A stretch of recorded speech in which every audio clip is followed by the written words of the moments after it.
అమ్మా భవానీ లోకాల నేలే ఓంకార రూపమమ్మా, తల్లి నీ మహిమల్ని చూపవమ్మా.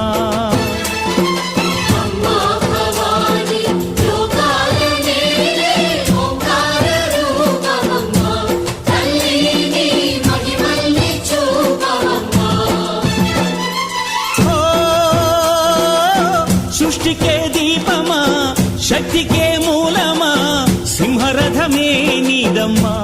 అమ్మ దుర్గమ్మ భక్తులను దీవించుమా.